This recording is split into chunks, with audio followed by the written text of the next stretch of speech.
ஆண்டவராக இயேசு கிறிஸ்துவின் இனிதான நாமத்தினால் இந்த காலை நேரத்தில் எனக்கு அன்பான தேவனுடைய பிள்ளைகளை உங்கள் ஒவ்வொருவரையும் அன்போடு கூட வாழ்த்தி ஆசீர்வதிக்கின்றேன். எனக்கு அன்பான தேவனுடைய பிள்ளைகளை என்னுடைய ஆண்டவர் சாதாரணமானவர் அல்ல. அவரை நம்பி அவரை சார்ந்து அவர்தான் என்னுடைய வாழ்க்கையில் எல்லாம் என்று சொல்லி அவரையே நோக்கி வாழ்ந்து கொண்டிருக்கிற உங்களை தமது சிறகுகளாலே மூடி காத்து கொள்ளுவார். எதை குறித்தும் பயப்படாதபடி, எதை குறித்தும் கலங்காதபடி விசுவாசத்தோடு கூட ஆண்டவருடைய அன்பின் கருத்துக்குள் இந்த காலை நேரத்தில் உங்களுடைய வாழ்க்கையை ஒப்பு கொடுப்பீர்களா? நிச்சயமாய் அவர் உங்களை ஆசீர்வதிப்பார். அவர் உங்களை பாதுகாத்து தாங்கி நடத்தி செல்லுவார். தகப்பனே, இந்த காலை நேரத்தில் உம்முடைய பிள்ளைகள் ஒவ்வொருவரையும் மனதார ஆசீர்வதித்து ஜெபிக்கிறேன். அப்பா, நீர் எவ்வளவு நல்லவர், எவ்வளவு அன்புள்ளவர் ஐயா. இந்த நாள் உம்முடைய நாமத்தினால் ஆசீர்வதிக்கப்பட்ட ஒரு நாளாய், ஜெயத்தினாலாய் இருக்கட்டும் அப்பா.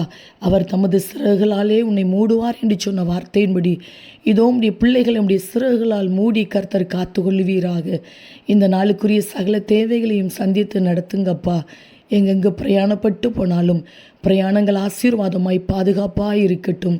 இவருடைய வாழ்க்கைக்கு விரோதமாய் இருக்கிற சாபத்தின் கட்டுகள், இவர்களுக்கு விரோதமாய் போராடி கொண்டிருக்கிற சத்ருவின் வல்லமைகள், மந்திர கிரியைகள், மனசீக வல்லமைகள் செயலற்று போகட்டும் அப்பா.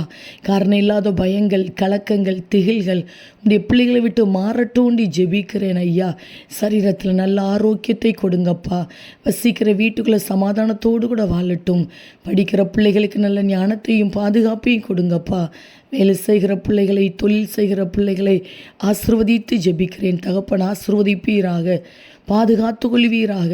மனதார இவர்களை ஆசீர்வதிக்கிறேன் ஐயா. நீர் அப்படியே இந்த நாளை உடைய பிள்ளைகளுக்கு ஆசீர்வாதமாய் மாற்றி கொடுக்கிறீர். அதற்காக உமக்கு கோடி ஸ்தோத்திரம். இயேசு கிறிஸ்துவின் நாமத்தில் ஜெபிக்கிறோம் ஜீவனுள்ள நல்ல பிதாவே, ஆமேன், ஆமேன். அன்பு தேவ பிள்ளைகளே, ஆண்டவர் தம்முடைய சிறகுகளால் உங்களை மூடி காத்து கொள்ளுவார். ஆமேன்.